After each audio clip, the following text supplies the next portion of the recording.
All right, good morning, everyone, and welcome to the webinar. My name is Jeff Larkin, and I'm the Marketing Communications Specialist at Cornerstone. I'm taking Jeff Beglin's place today, but don't worry, he's going to be back for future webinars for the individual corner. I'm joined today by our friend Denny Heywood from Social Security Solutions for his annual Social Security 101 webinar. But before we get started, we of course have a little bit of housekeeping, and we are going to keep it pretty short today because Denny has a lot of really great information for us. If you have any questions throughout the presentation, be sure to leave them in the chat box on your GoToWebinar dashboard, and we'll answer them at the end of the webinar. My information is right here on the screen if you'd like to get in contact with me. I can also get you in contact with Jeff Beglin if you're interested. And don't forget to follow us on social media. We post industry and Cornerstone updates and information. So visit Facebook, LinkedIn, Twitter, or YouTube to give us a follow. All right, and now without further ado, I'm going to pass it over to Denny Heywood. Denny, take it away. Well, welcome everybody to another session. A little technical glitch here, but we'll get through it. I thought I'd start out with just giving a little basic background on myself. I sat here a few minutes ago figuring things out, and I've been doing this type of work for almost the last 50 years. What you don't know is that I was an exceptionally bright child, and I graduated from college at age 11 and a half, and I started with Social Security when I was 12. Doesn't seem like 50 years went by, but I'm just kidding. I'm a local. I was born and raised here in Cincinnati. I went to Purcell High School, graduated from Xavier University, and spent a couple years in the military at Fort Bliss, Texas. I started my career with Social Security in 1973 and was a public contact claims representative for 5 years, and then took a job as a supervisor of an office here in Cincinnati from about 1978 to 2001, and I left Social Security in 2001. But during that period of time, I enjoyed my work, and I supervised and trained 30 to 40 employees over those, at least that's how many. Actually, there were 65 when I first started that worked in Social Security, but with automation, it went down to about 35 or 40 through the years. I left Social Security and worked for a law firm as an office manager of a disability law firm that represented people at the hearing and appeal stage for Social Security disability benefits. And in 2003, I left that job, and I was encouraged by some financial planners I know that there was a need out in the economy there for the information and my services as a consultant. And so I did that, and I started doing presentations just like this. And it worked out real well through the years, and I'm glad to be here. I've been doing this since about 2005, consulting. I've met a lot of great people, a lot of interesting people. I enjoy what I do, and just some of my interests are golf, Xavier, UC basketball, Reds baseball when they're winning, and I don't care about that right now. So I spend time with family and friends, and I golf a lot. So if you can't reach me on Wednesdays and Fridays, it's because I'm on the course. On to Social Security. It is a complex subject, and people get confused. And for the last 15 years, I've heard people ask questions that are repetitive, and they're, questions like, my wife can get half of mine and things like that. And so I want to clear some of these up today, but we're going to start out with the basics of Social Security.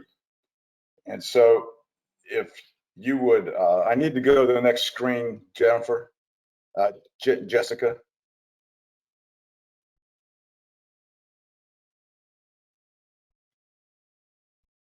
Hello? Is that correct, the earning limits 2022? Yeah, there it is. I got it now. I got it in control. Everybody can see it, okay? Yeah. The first concept, we got to go through some concepts. The first one is earning limits. Now, when I say the word earning, I'm talking about someone having a W-2 type of employment income or self-employment income. Social Security looks at this to determine whether you are quote unquote retired prior to your full retirement age. Now I'm going to the next screen, but your full retirement age, this is how it's figured. Okay, if you were born between 43 and 54, your full retirement age is the month you attain age 66. And so what we're going to focus on is here, if people born 1957, your full retirement age, it's the month you turn 66 plus 6 months. Of course, these are people for next year. This year is pretty much over with as far as Social Security goes for full retirement age for people born in 56. So I'm really looking at people in this presentation, some of it, for people born in 1957 or later. And of course, if you were born in 1960 or later, if the month you turn 67 is your full retirement month. What does that mean? Prior to your full retirement month, you're subject to earnings limits. These are the limits. And if you look at handout, it's a handout says update on it. That's a nice publication you can review. Gives you taxation on the front page, what we're taxed, how much is taxed. We're really on the bottom half of that page right now, but if you look at the screen, you'll get as much out of it. The earnings limits for 2022. If you're not in your full retirement year, your earnings limit is $19,560. And if you go over that amount, they withhold $1 in benefits for every $2 you earn over that $19,560. So let's say you have a job making $150,000 a year, $200,000 a year, and you decide to retire. You're done working and you're going to take a job making $20,000 a year. You're fine, okay? Around $20,000, they would withhold maybe $250, one half of every amount that you're over that. But if you're going to keep working and making $150,000 a year, you know, you're not going to be able to draw your benefit because you're way over that limit. They would, from the $150,000, they would subtract the $19,560, divide the remainder by 2, and that's what they would have to withhold in benefits before they paid you. So that's why people born at prior to their full retirement month can't get or don't get benefits most of the time when they're working. However, there are exceptions, and we'll go into that in a little bit. There's a special rule for your first year of retirement. Let's say you're 64 years old and you decide to leave the company, and you're going to leave the company on June 30th of the year. And your salary was $150,000 a year, and you've already made $75,000. So you're way over that $19,560 limit. Social Security gives you a break in this kind of situation.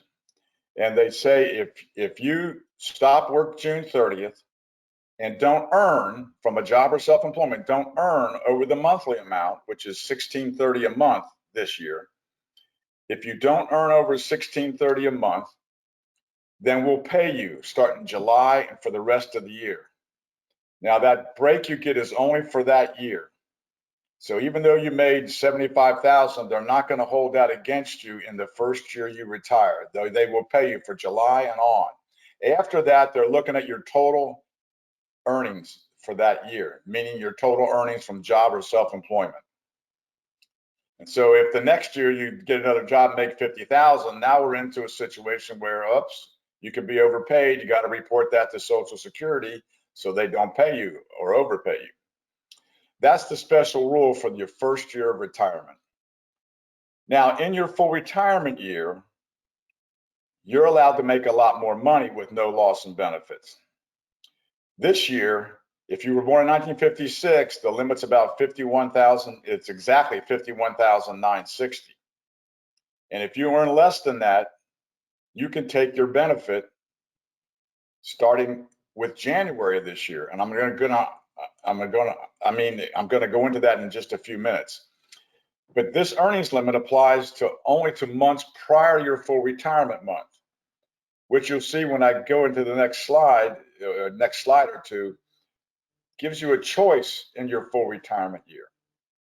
So make a note, if you were born in 1957, and depending on what your full retirement month is next year, you might be able to take your benefits starting in January, because you may not be over that limit, but you've got to do the math first before we make that decision. And that's what I help people with, because they can put maybe 20,000 in their pocket prior to their full retirement month, even though they're making 100, 125,000 a year.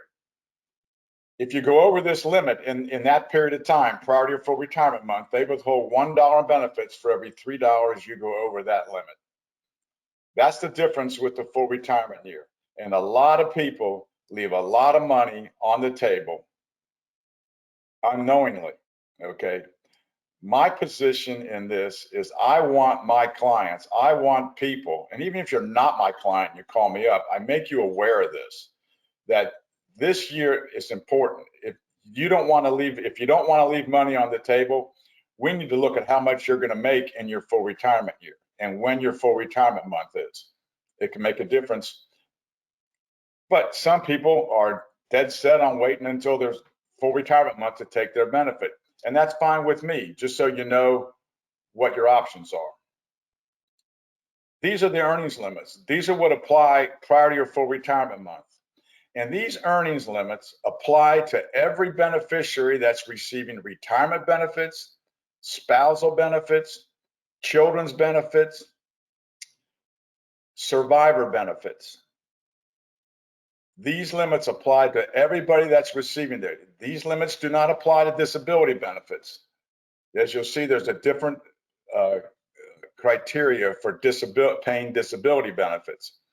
But these limits apply to everybody that's not in their full retirement year. So if a mother's receiving benefits as a surviving mother, the father died and she's got 3 kids and one of them's 18 years old and got a good job, you got to watch it. You know, if you make over the 19,560, which most of the time they don't, but could in this economy. So they could be they're subject to this earnings test. Okay. Full retirement age we covered. And at full retirement age, the gloves are off. They're not going to argue with you. You can take your benefit whenever you want to. And that's an individual decision. My position with my clients is I don't tell them what to do most of the time. There are times I'll go, oh, you need to file and restrict, but that's very rare anymore. And I'll cover that in a few minutes. For Social Security retirement benefits, the eligibility factors are these. You must be at least age 62. You must have 40 quarters of coverage under Social Security. That's about 10 years work under Social Security. The max quarters you can get per year are 4. The earnings limits apply until your full retirement month. So that's an eligibility factor. If you're making a lot of money, you can't get your benefit. And you got to file an application online or an appointment by making an appointment. And we'll talk about that later in the presentation. These are the eligibility factors for retirement benefits. Now we're going to go into retirement benefit options, what you can do. The first one is at age 62, you can take your benefit. Depending on what year you were born, you're going to take between a 25 and 30% reduction in your benefit. There are a lot of reasons to take it early. One big one is if you have children, the children are going to draw benefits. Another one is if you have a disabled child. Another one is if you have a medical condition and the longevity is not good. But above all, if you're taking it early, those earnings limits apply. Now, this next, I want to go into this in a little more deeper detail, the January of your full retirement year. If you look at the handout, you were all sent the handout on, it's an Excel sheet. At the top, it says filing January of your full retirement year. This is where people— Everybody, sorry, Denny, you can find that handout under the handout section of GoToWebinar. And there is a doc that says SS Webinar 2022 Excel. That's the one that he's referring to right now. Okay, thanks, Jessica. I'm looking at the Excel sheet right now, and if anybody doesn't have it, let Jessica know, but I know she sent these out. There's a few handouts, and this is the first one. Do you want me to pull it up? Pardon me? Do you want me to pull it up? Yeah, go ahead, pull it up. I'll let you know when to put it down.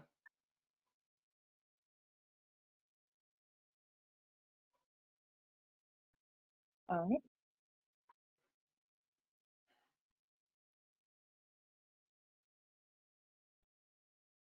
It's ready for you. Okay, is it up for everybody to see? Yes, it is. Yes. Okay, because I can't see it, but that's fine. I got my copy here. January of your full retirement year, if you were born in, this shows if you were born in March of 1957 at the top of the Excel sheet, your full retirement age is 66 plus 6 months. So your full retirement month is September of 23. And at that time, if you waited till September, your benefit would be $33.50 a month. And a lot of people just want to wait, but don't realize that this option exists. They think I'm making too much money. And you will be told this if you go into a Social Security office or tell them. Quite often, they give you bad information and say, well, you're making too much money. You do this math prior to January of your full retirement year. You could take a 4.4%, $149 reduction. So your benefit starting in January is going to be $32.01, not $33.50. In 2023, if you're making $100,000, as shown on that Excel sheet, your wages prior to September 23 are not 100, they're 66,670. Because you take that 100, divide it by 12 times 8. Now I'm estimating 2022 earnings limits. It says 22, but it's 23 earnings limits will be 53,460. Probably be more than that with the way the economy is, but if that's the limit, then you're $13,210 over that limit. And Social Security is going to withhold 1/3 of that, $1 for every $3 you earn over the limit. So they're going to withhold $44.03. And if you look at the bottom, the lines that's lined in green, from January through August, that's what we're looking at. What can you get? And for those 8 months, you could draw $25,608. But they're going to withhold your excess earnings, the $44.03, and pay you $21,000. So they would withhold January's check and a full February check, and then start paying you with March and pay you through the rest of the year at the rate of $32.01. When you file your tax return and it hits the following year, and your earnings were $100,000, then they're going to pay you that difference. They withheld the whole check for February. They're going to pay you the difference of what you were due. So you will get part of that payment for February. So now your benefit you took as a reduction of $149 then changes in your full retirement month, September of 23. That reduction is changed to $112 because you didn't get a full check in January and February. So the reduction factor on those are double negative, taken away, and your benefit goes up to $32.08. To $32.38 effective September of 23. So you essentially what happens is, if you wait, don't do this, and you wait and take your benefit in September at the additional $112 a month, it's going to take you until you're 82.2 years old to get that 21,000 back. Something to think about. This is often missed by people who are approaching their full retirement year, and it's not explained on Social Security. They tell you that. They even say that to you on that update. They tell you, but you don't realize that they're only counting your income for January through August.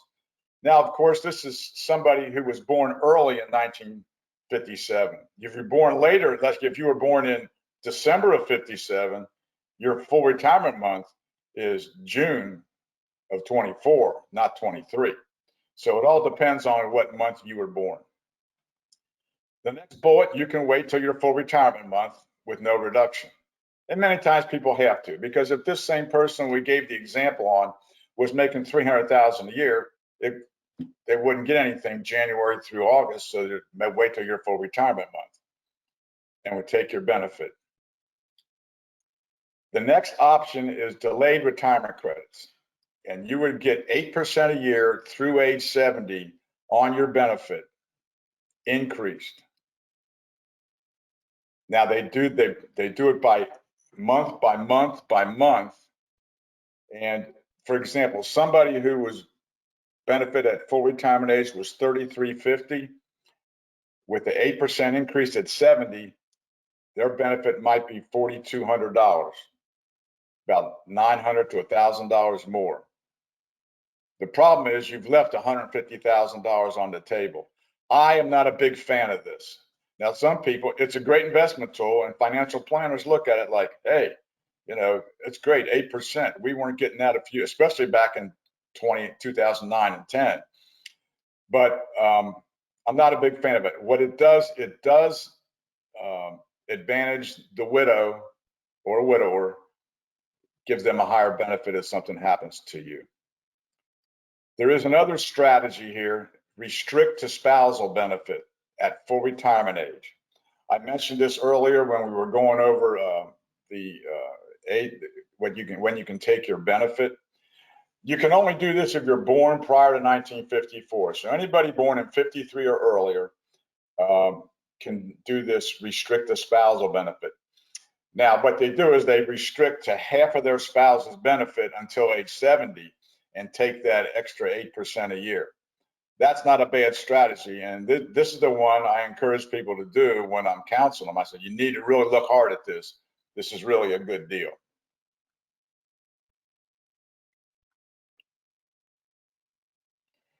Auxiliary benefits.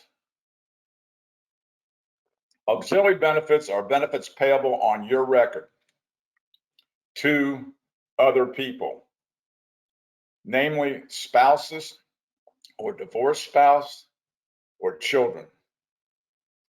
So you file for retirement benefit, your spouse may be eligible for a spousal benefit, depending on how much your spouse gets on his or her own record.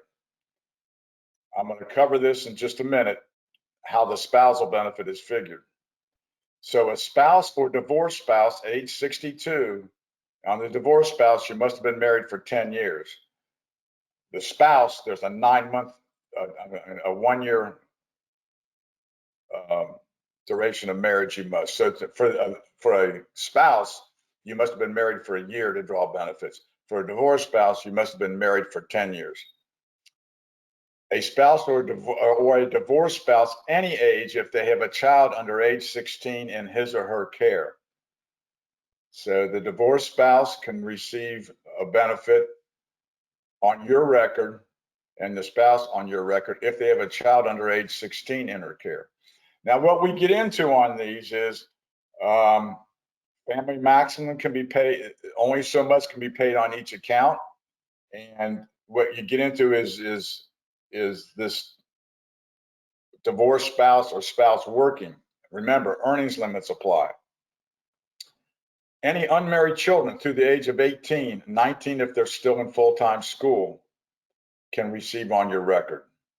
Children disabled prior to age 22 can receive on your record, as long as they haven't engaged in substantial gainful activity after age 22. We'll define that when I get to disability. The benefit for a living spouse on your record is 1/2, or child is 1/2 of your full retirement age benefit, subject to the family maximum. Now, the family maximum is usually about 180% of the full age retirement benefit. So going back to our Excel sheet, if your full age retirement benefit is $3,350, the family maximum is probably around 4,800. That's as most that can be paid on that account. So if you have a wife and 3 children, they're going to divide that equally, the difference between the 4 of them. And they subtract your full age retirement benefit from the 4,500 or 4,700, and then divide what the remainder equally among them. But if it's just one child or one spouse, they get half of it. Keep in mind, on all these auxiliary benefits, the earnings limits apply. Spousal benefit calculation. Okay, this is one of the myths I talk about later, but I've often heard it said, well, my wife can get half of mine, or my husband can get half of mine because he didn't work much. And well, not true. And here's the math on it. Might be true.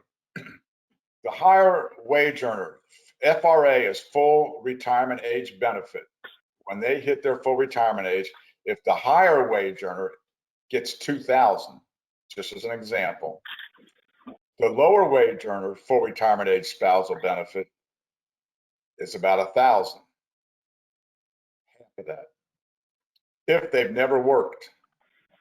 So we have a stay-at-home mom that never worked, which is rare. Then she can get $1,000 at her full retirement age, and that would be reduced if she took it early at age 62 or 64. All right. However, if the lower wage earner has a full age retirement benefit of $800, they work some, but not a whole lot.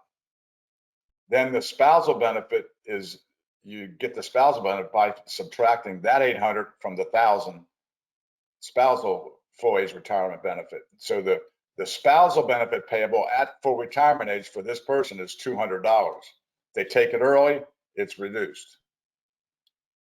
The spousal benefit is only payable when the higher PIA, when the higher wage earner starts receiving benefits. That's the spousal benefit. That's why the myth of my husband or my wife can get half of mine is not exactly true. Voluntary suspensions.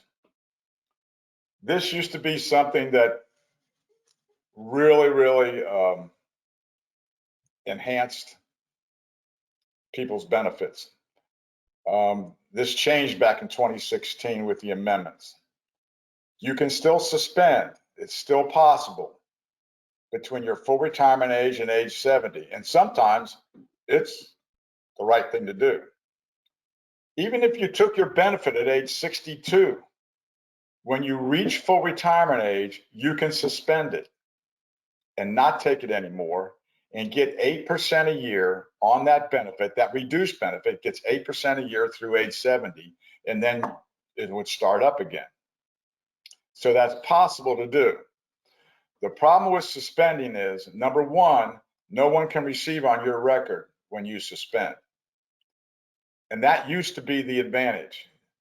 I'm going to suspend, my wife's going to get half of mine, and I'm going to wait till 70, and then she's waiting until 70. So they're both really waiting until 70 on their own records, getting much higher benefits on both. She or he, whoever suspends first, the other person can get half on that record, and then both records at age 70 would get a higher benefit. You can't do that anymore. All right, you can't receive, nobody, if you suspend, no one can receive on that record, but you can gain the 8%. So I've had some people, and it's rare, take their benefit at 63 and at 66, they're working full time, they don't need the money, they suspend it, and then they take their benefit at age 70 at a much higher rate. Now remember, you're only getting 8% on the lower reduced benefit, but you're still getting 8%. If you suspend, there's no retroactive right to benefit, and it eliminates the 6 months retro possibility. So let's say you suspend at age 67, and at 68, you want to take your benefit. Well, under the old rules, you could tell Social Security, hey, pay me back to age 66. Give me 12 months back pay. You can't do that anymore. If you suspend at age 67, and take it and want your benefit at 68 or 69, they'll pay you the next month's benefit and continuing.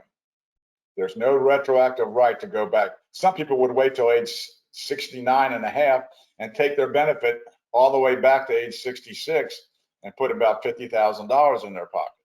You can't do that anymore.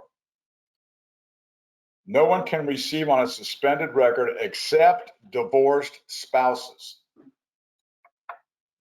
They've eliminated that loophole for everybody but divorced spouses. So if, for example, the husband decides, I'm going to suspend, I don't need it, and then she can't get anything. Well, yeah, she can. She can file on your record if she's eligible and get a spousal benefit.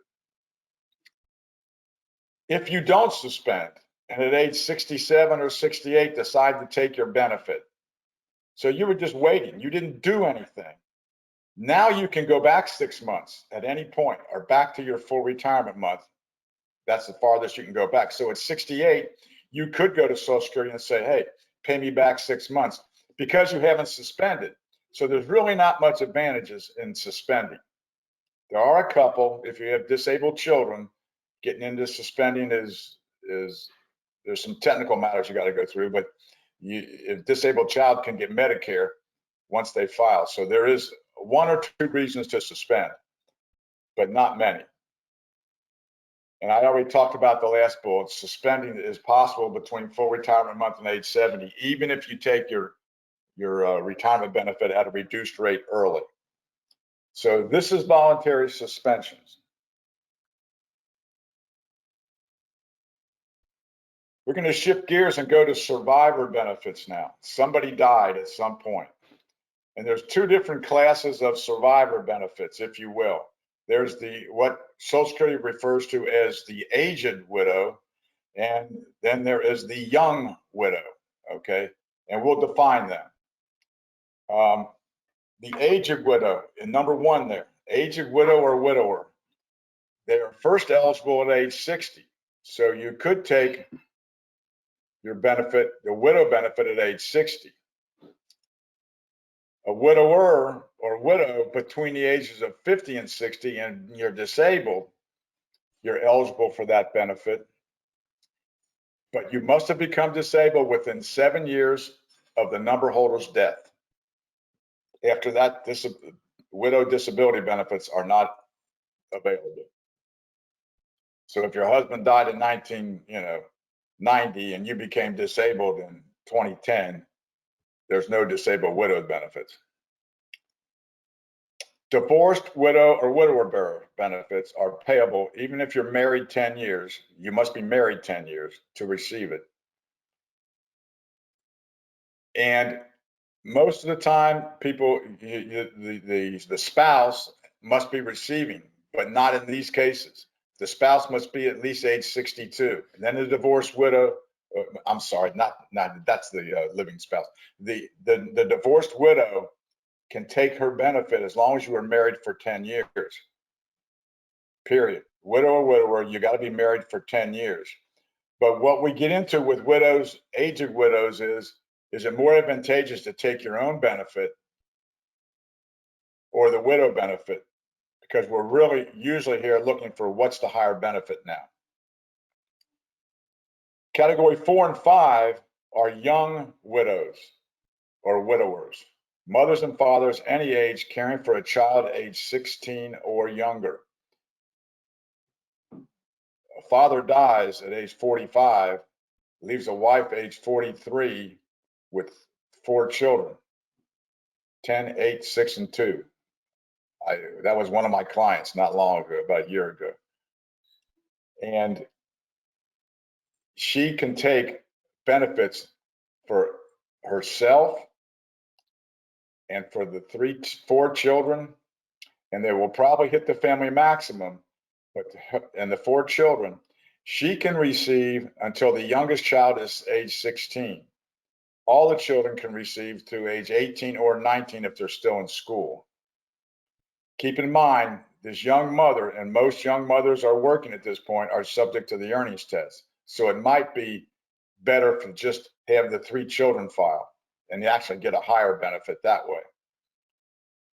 The children's benefits are paid through age 18, or if disabled prior to age 22, they're paid if they're in school. Most of the children are, in grade school or high school. Benefits for number 4 and 5, young widows, is 75% of the worker's full retirement age benefit, subject to the family maximum.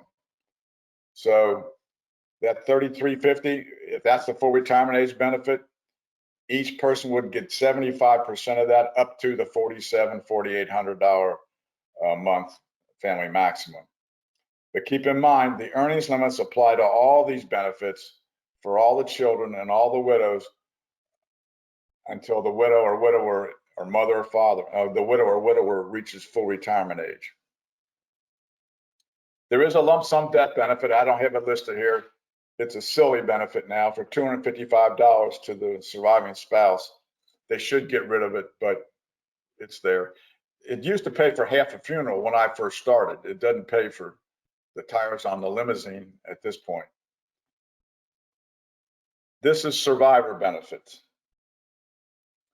There is a strategy for widow and widowers, and this is often overlooked by the survivor, because what are we in? We're in grief, okay? We're in grief, and we've lost someone we love, and we're not thinking. So somebody around them has got to be sharp enough. And I've had relatives, people have called me up, and I said, wait a minute, I know she's in grief or he's in grief, but think about leaving thousands of dollars on the table.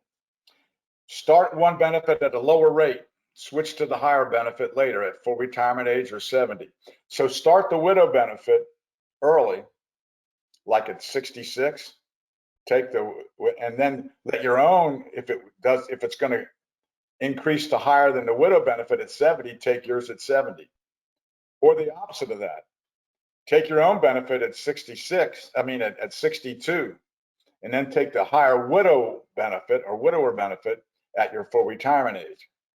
And these same options apply for divorced widows and widowers.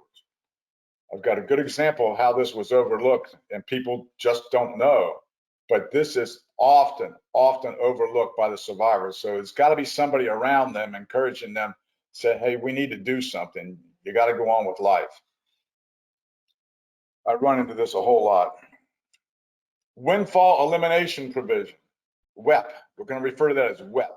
What's the windfall? Well, it's kind of nicknamed in reverse. It's preventing a windfall for the individual, prevents a windfall.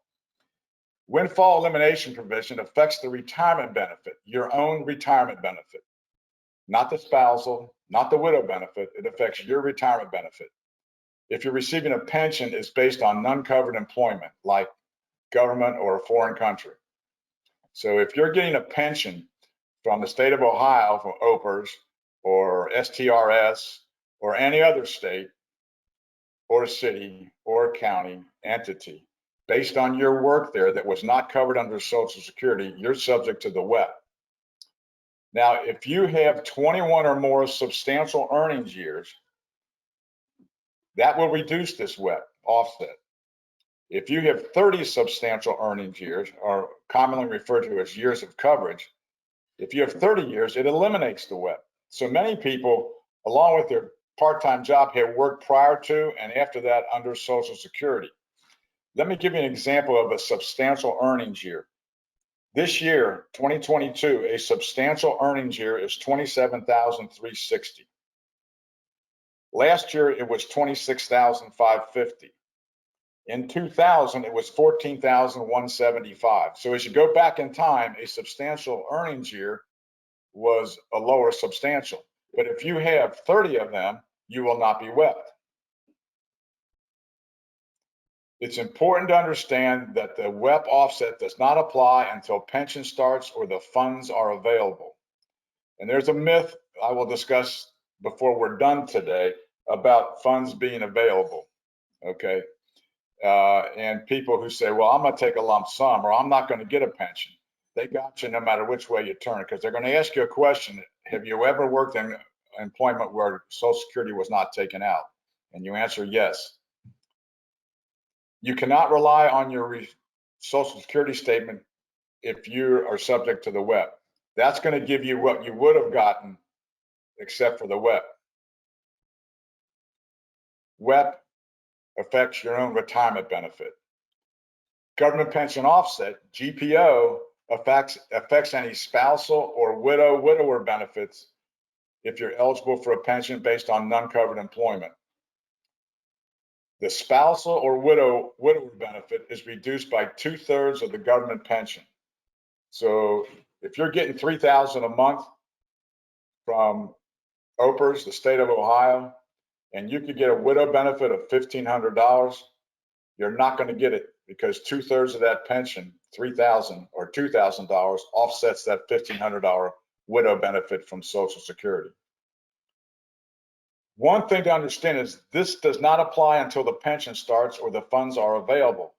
So many people who are working in non-covered employment reach their full retirement month and keep on working, and they can take their government the widow benefit, they can take their own benefit, and it's not going to be WEP'd. It's not going to be subject to GPO until they take their pension or until the funds are available to them, which is usually when they leave employment. That's important to note. Another area, the word important means that's an area where people leave many more bucks on the table than they probably know they're leaving on the table. Foreign pensions do not cause an offset for government pension offset. You're getting a pension from Germany and it does not cause an offset on a spousal or widow benefit. We're going to shift gears and talk about Social Security Disability, SSD. And so this is a whole different arena. You can throw the earnings limits out. We're looking at a whole different criteria for getting this benefit. Number one, you must be insured. And basically, being insured means you must have 5 years of coverage out of the previous 10 years before you became disabled. So they will come up with an onset month. You had the accident, January of 2021, car accident. You haven't worked since. So January 21 is your onset date. They look back for the past 10 years. Do you have 5 years of coverage under the last 10 years? Usually you do, okay? If you had a government job, you may not have that coverage, okay? But you gotta have 5 years of coverage out of the previous 10 years, plus you must have 40 quarters of coverage. You must be fully insured. Now, if you're under age 31, there's a special insured status applied. So you don't need 5 out of 10. You meet not, if you're 23 years old and disabled, you will need 6 quarters of coverage out of the last 12 quarters. So you will need much lower insured status applies. You got to meet the definition of disability. Here's the definition of disability. The inability to engage in any substantial gainful activity. Substantial gainful activity right now this year is $1,350 a month gross benefit, or more than 45 hours self-employment. And you get into self-employment, you get in some mucky areas, you're not making more than $1,350 a month average. But that figure 1,350 is a substantial gainful criteria level. You're not engaging in substantial gainful activity by reason, excuse me, of any medically determinable physical or mental impairments which can be expected to result in death, or which has lasted or can be expected to last for a continuous period of not less than 12 months. You get into some really gray areas here. You can have a fatal disease, ALS, pretty clear cut. You're disabled, period. They're going to pay you. But you keep working and you're making $50,000 a year. You're not going to get paid because you're engaging in substantial gainful activity, more than $1,350 a month. The areas you get into here can be subjective, but they're in the hands of an examiner in your state agency. There's an agency that makes medical decisions for Social Security.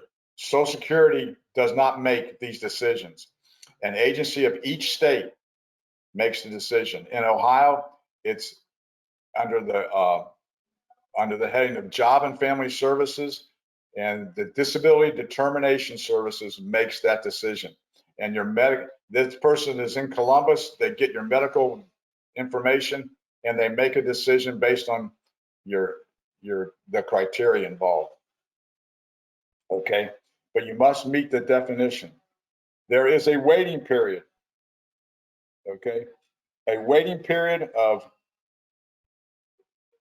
5 months. So if you had the car accident January of 21, January 15th, your waiting period is February, March, April, May, and June, and your first disability check will be paid for the month of July, and you'll receive it in August. And 24 months later, Medicare will be effective. So August of 23, your Medicare would be effective.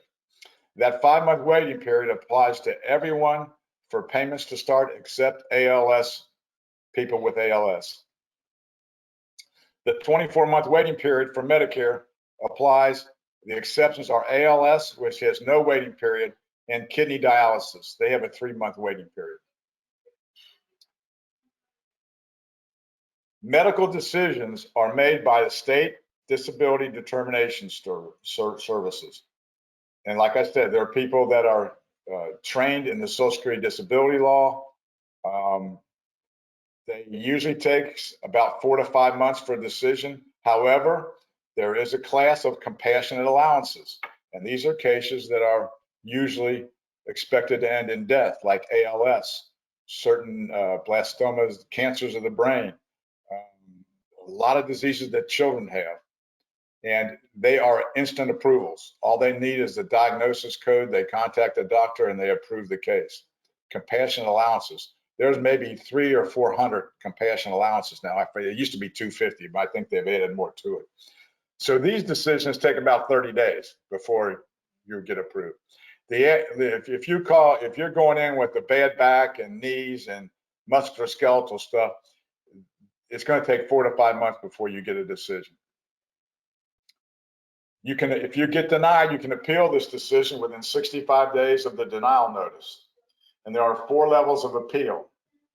Okay, if your claim is denied, there's a reconsideration. You file this, it goes back to Columbus to the Disability Determination Services, to a different set of eyes who looks over the case and makes sure they were right and see if there's been any changes. If that's denied, it goes to the hearing level. The hearing level, many hearings are being held via Zoom conferencing. About 4 or 5 years ago, before COVID, one of the good things about COVID is how Social Security jumped on these decisions, these hearing decisions. About 4 or 5 years ago, before COVID, if your reconsideration was denied and you filed that hearing appeal, your hearing would be held in about 1.5 years to 2 years later. Now they're doing it in 4 to 5 months later. And they've expanded the number of judges, and they do it by Zoom, and they're sharing judges with California. So you would appear, and I would recommend highly you get an attorney. I know a few that are great here in Cincinnati. I wouldn't refer to anybody else. If you run into that situation, give me a call. The hearing is before a judge, and you need to have an attorney at that point. You really don't need one before that point. You can hire one, but be quite frank with you, there's not much an attorney can do before that. The hearing, now we're getting into a networking. Attorneys know judges and knows there's judges that are rated, but they approve a lot of cases. This is what this judge likes to see. So you get into a network there of the attorney knowing these judges. If the hearing gets denied, you go to the appeals council, and that's where you're going to wait a long time, 2 or 3 years. And after appeals council, if you're denied, it goes to civil suit. You go to court. So that's disability benefits. Let's talk about they said. Frequently, I run into people who listen to other people and didn't go to an expert. And, you know, we all do this in life. Hey, I heard that, Oh, yeah, okay. Well, then I'll go over there and I'll try that. Well, or I won't try that.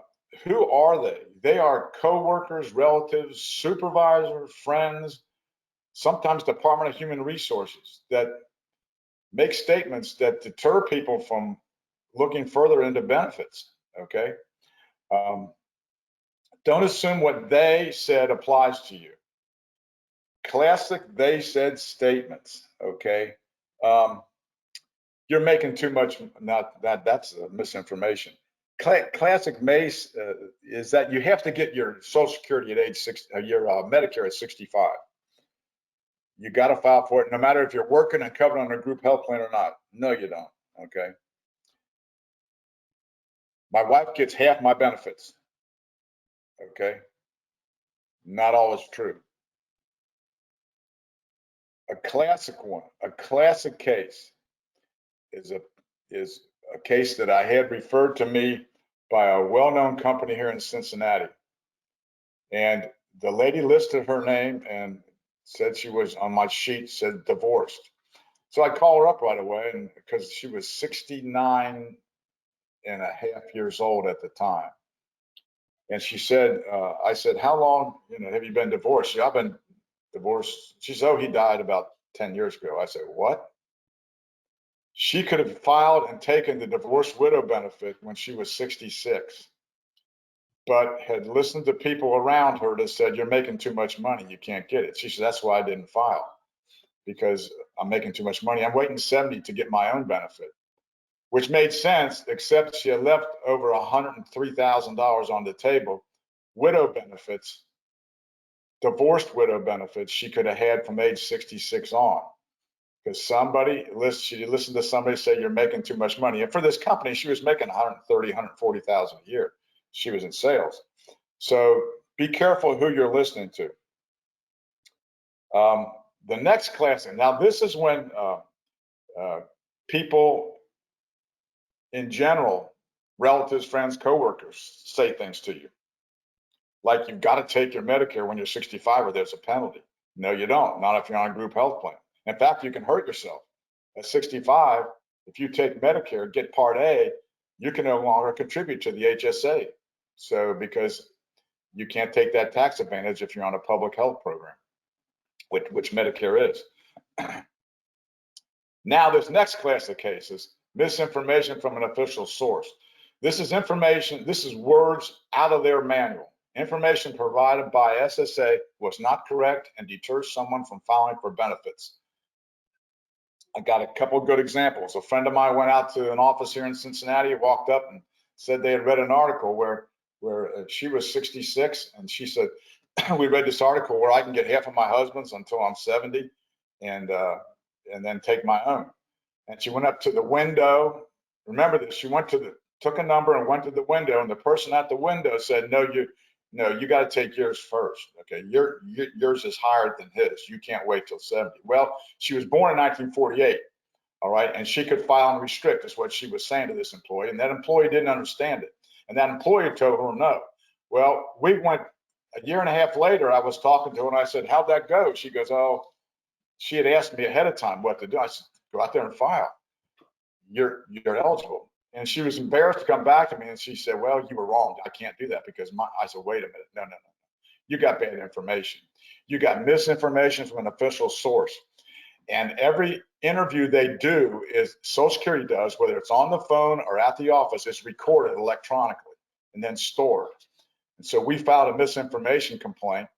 She went back to the office. I talked to them there. Sure enough, they pulled it up, and that's what was said. And she got her benefit, $19,000 back pay spousal benefit, when she was 68 or 67 and a half years old. That's a good example of you're making too much money. Well, they say you're making too much money when you go to the window. The next question they should be asking, what's your date of birth? Because if you're full retirement age, there's no such thing as making too much money. So, word of the wise here, protect yourself when dealing with Social Security. Keep copies, make specific notes with date, subject, instructions, the employee's name, and then follow up. The reference on misinformation is right there if you ever need it. GN 204.008, right out of their manual. We've discussed some of these Social Security myths, and these are things that come up, and I go, well, It's not always true. Myth one, my spouse can take half of my benefit and wait until 70 to take their retirement benefit. They can only do this if they were born between 1954 and you are receiving benefits. It's called restricting, and there are very few of them left. But I did have one last week. If I stop working, my retirement benefit will decrease. Not true. Okay, I get this question a lot, so I'm stopped. It won't get any higher, but they're using your highest 35 years of earnings. So your Social Security statement, if you look at it, it projects your last year earnings into the future. So if you made 150,000 last year, it's using 150,000, and you're 62 years old, it's using that 150,000 to tell you what your benefit's going to be at full retirement age and at 70. But if you stop working at age 67, those benefits, that's going to change, but it's not going to be lower than what it was presently. Okay, you're always going to keep that benefit presently. There's only one-time benefits have decreased, and they didn't decrease the people's benefits on the roll, but the estimate decreased was back when the economy went down the tubes in 08, 9, and 10. And then people's estimates got to be less. Okay, but not people who were receiving. Myth three, this is a big one. The WEP and the GPO provisions don't apply if you take a lump sum from the pension fund instead of a monthly pension. Not true. They apply when you take the monthly pension or when the funds become available to you to take a lump sum. So you retire, and some people, they're contributing to Fidelity and they're not even putting into a state fund, quote unquote, but they're working for the state, putting benefits in Fidelity, and they're really not going to draw a monthly benefit, but they're putting their deposits, their 8% for the pension that they would get is being put in Fidelity or some other 401 type of holding. And when they quit work, all right, that becomes available to them. If they're with an entity that would have paid them a pension, but they chose not to take it, Social Security is going to go back and ask them, how much pension would you have paid that person? And they'll come up with a figure, and they'll use that to offset their own retirement and widower benefits, GPO and WEP. If the funds will not pay a pension, contribute to Fidelity, Social Security's got a calculation table with a longevity, and they put how much the pension was times expected longevity, and they'll come up with a pension amount. So you're sunk either way. So these are myths I hear all the time, and they just don't happen. We're going into some practical information.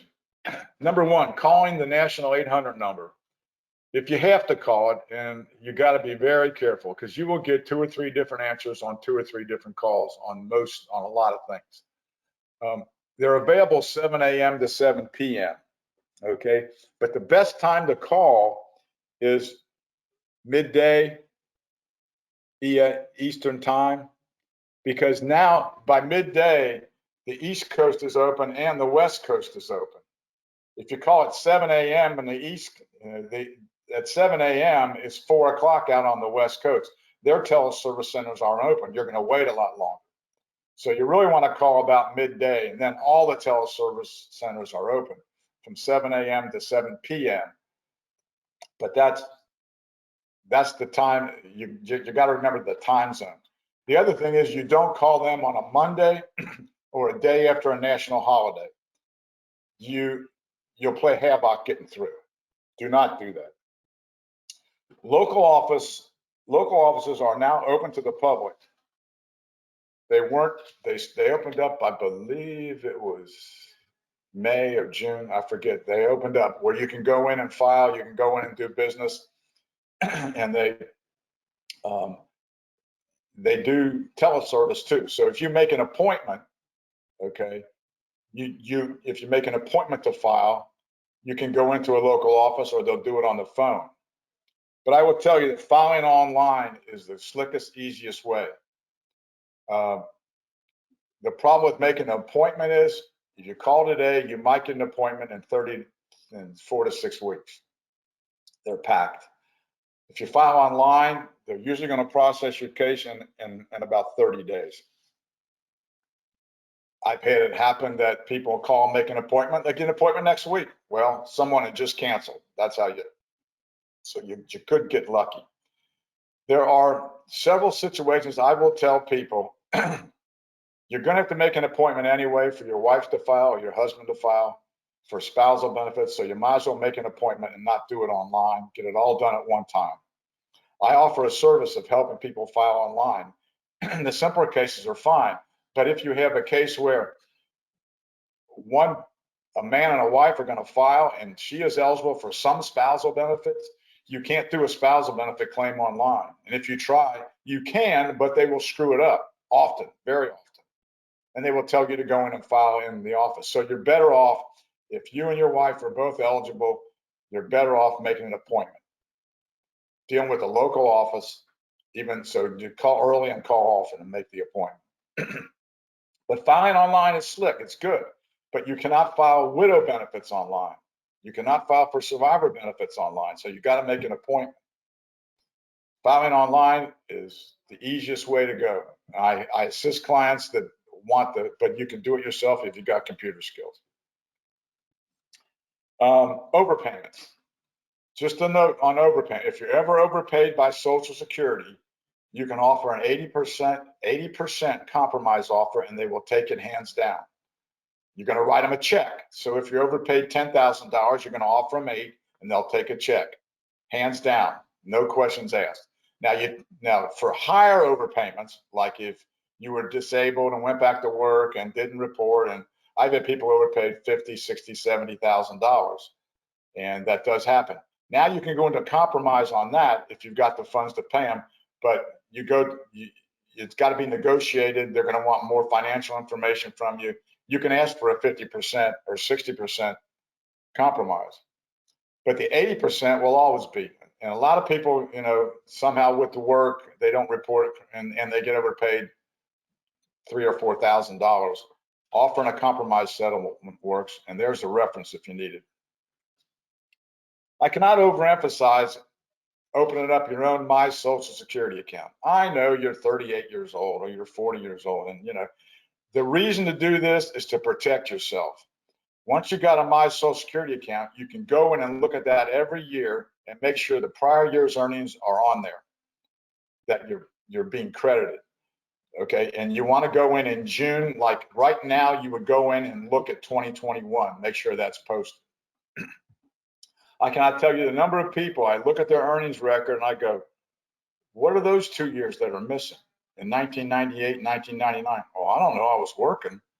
Well, now we got to go back and get proof, okay? So that's why, above every other reason, watching you get credited for your income and your taxes you pay on Social Security. Once you're on Social Security, it's a great tool to go in. If you need to change direct deposit, you need to change your address, you need to get a statement, you want to know how much Medicare is withholding, you want to know what your benefit is, and a number of other things you can do in your own My account. So I encourage you, highly encourage you, if you don't have one and you're getting benefits, you need to file for one. You need to create one. And you do that at ssa.gov. Go in there, scroll down to My Social Security, and follow the bouncing ball.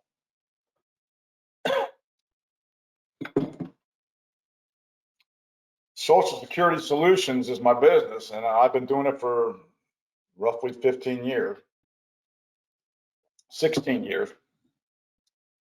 These are my fees for things I do, and the most 85% of my business is right there, retirement analysis for individuals. I charge a flat fee, $325 for individuals, $595 for couples.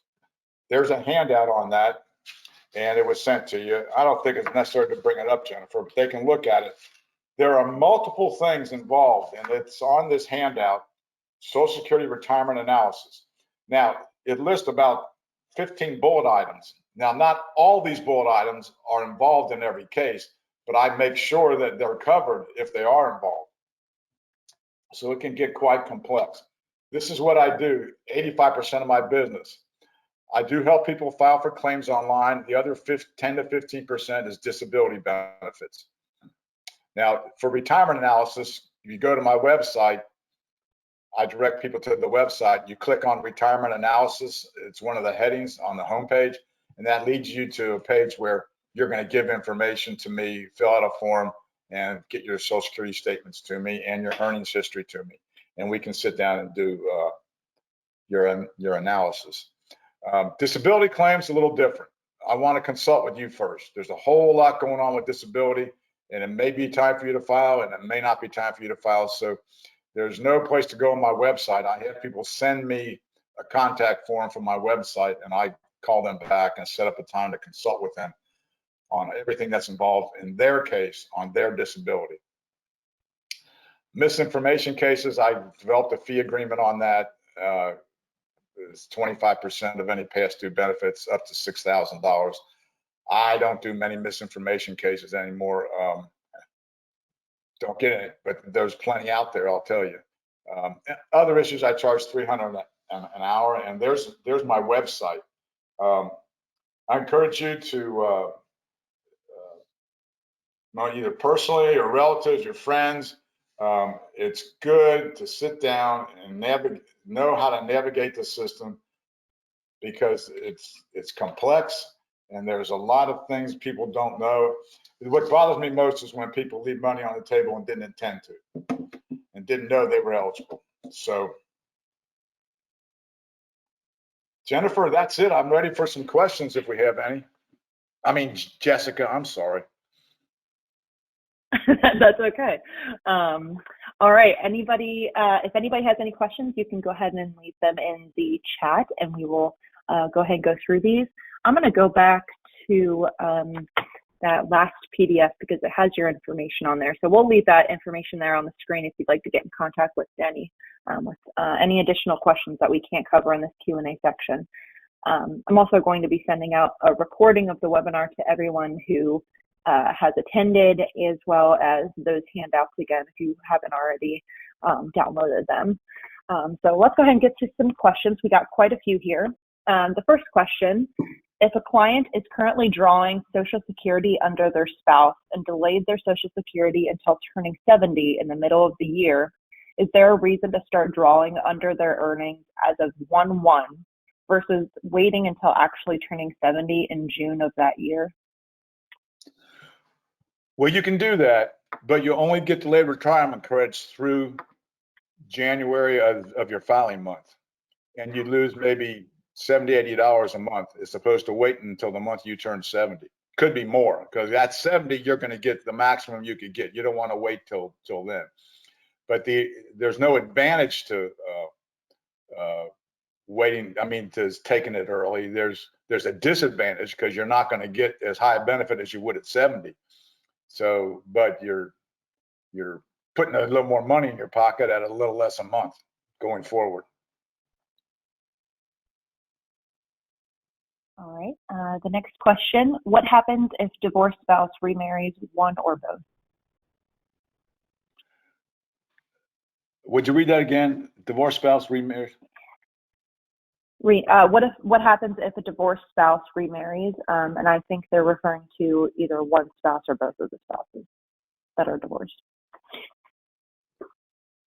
Okay, a divorced spouse remarries. It depends. Okay, for widow benefits, if they remarry after age 60, no problem. You can keep getting that divorced spousal widow benefit, and same with a widow. If a widow remarries after age 60. But if you remarry before 60, that stops the widow or spousal benefit. If you remarry and you're getting spousal benefits and you remarry prior to age at any age, okay, then those spousal benefits will stop.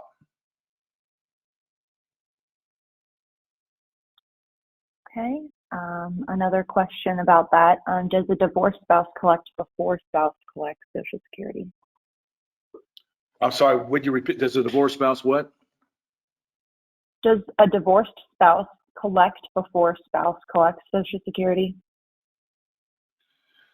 Yes, a divorced spouse can collect before their spouse starts filing, as long as the spouse was age 62. The divorced spouse was. The one that's not filing must be of retirement age. Okay.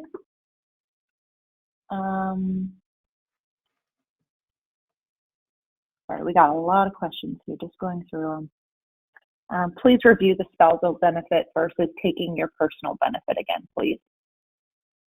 Okay. The spousal benefit is payable only if your own benefit is lower than the spousal benefit. I'll put it that way. Okay. They're looking, Social Security looks at your full retirement age benefit. And as an individual, let's say you work well in the economy, you make good money, and your full age retirement benefit is $3,000 a month. That's your full age retirement benefit. All right. In order to get a spousal benefit is 1/2 of your husband or wife's full age retirement benefit, which right now, even if your husband or wife, if their full age retirement benefit was around $3,300, then your spousal benefit maximum could be a $1,650. Well, you can't draw the $1,650 because you're eligible for more on your own record. All right. So they're looking at 1/2 of your spouse's versus your own full age retirement benefit when they're seeing if you're eligible for any spousal benefit.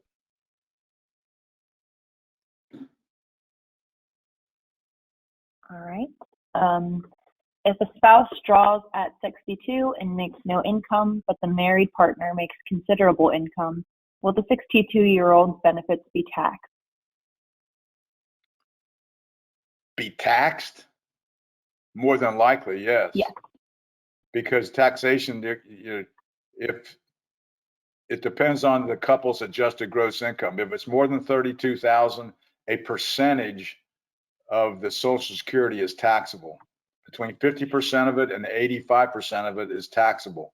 So if the spouse who's not receiving and is working, making good money, your Social Security, and you're filing and you're filing jointly, your Social Security is going to be taxed. And this is explained in IRS publication 915, if you want to look at that way. Not my specialty. I'm not an accountant for sure, but you're going to probably will pay tax on your Social Security. Everybody probably will at some point, but in that specific example, yes, if your spouse is making good money and your adjusted gross income is over 32,000 as a couple, it's 32 for a couple, 25,000 for an individual, you're going to be taxed on your Social Security. All right. Do life insurance proceeds impact the earnings limit? Do life insurance earnings? Do life insurance proceeds impact the earnings limit? No. 401k, life insurance, IRAs, nothing but W-2 wages and self-employment income affect the earning limit. All right. Online applying requires an email sent to the recipient's email, and they must click the link in that email. I used to apply with my client, but this can't be done anymore if they do not have an email address. Is there a way around this? Okay, I'm a little confused. They're filing for their client? It doesn't specify. It just says online applying. I used to apply with my client. Well, when I do an application, they don't ask for an email address. The way I go in, because I don't go in through their My account. I go around it, If I file, and then the application is sent to them, paper application for them to sign, they send it back and Social Security pays them. When you go in through my account, I mean, I don't know what it asks for. If it asks for if it wants an email address, I don't think Social Security is doing business by email in those situations. My phone number's there. You give me a call on that. I probably need more information on that. Just give me a call later. Okay. How can we determine how much Social Security has withheld from us over our years of contributing? It's right on your Social Security statement. Pull that up. It shows you how much you paid in taxes, both Medicare and on the trust funds for benefits. They break it out. All right. And also, I had a client that tried. Sorry, go ahead. Just a second, Jessica. Also, when you go into your Social Security statement, when you go into your My Account, there's a selections for earnings record or earnings history. And you pull that up, that gives you that same information too on how much you paid taxes. Okay, I'm sorry, Jessica. Okay. I had a client that tried to make a My Social Security account and messed it up, but she does not remember the ID information. Is there a way to erase and start over? Nope. It's established and that's it. Usually, if you don't remember the ID, you can go in and try to go in. It says, I think it's going to ask you, gives you a selection for don't remember. I know it gives you a selection for forgot password. If it's the ID, I'm not sure if it gives you a selection for that. But you can call the 800 number and they will send you a secure message. You need to call the 800 number to find out for sure.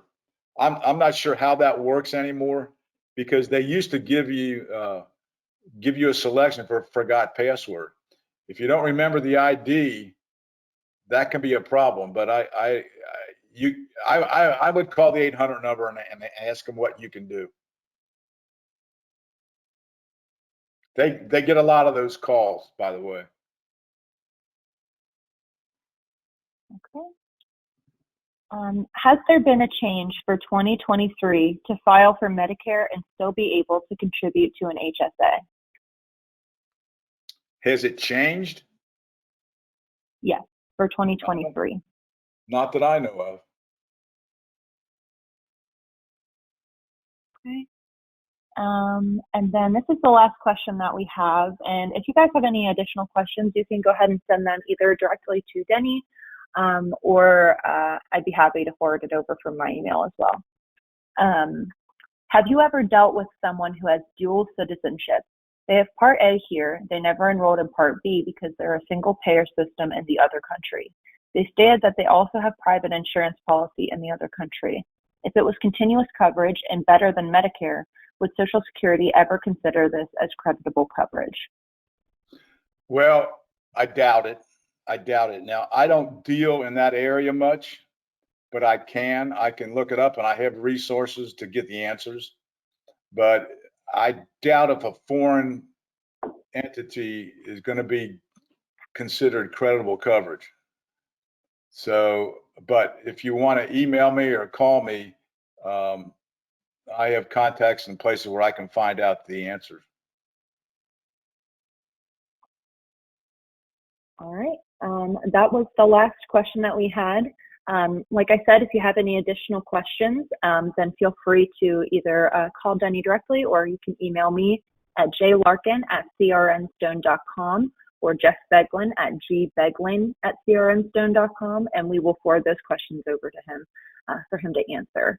I'm also going to send out the recording of this. I'm going to cut out some of the issues. What you guys didn't know is that I absolutely dropped my coffee all over my desk while the webinar was going.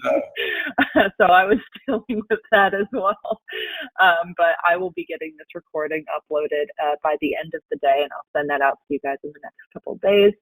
And if you have a few minutes after this webinar, please take some time to fill out the survey so that we can learn what kind of content you're most interested in and how we can improve the series. That's why we've had Denny on for so long. He gets great feedback, and we're always so excited to have him on. And I'd like to thank him for joining us today, as always, and offering his expertise. And everyone have a great day and stay cool. Thank you, Jessica. Good luck to everyone. Let me know if I can help.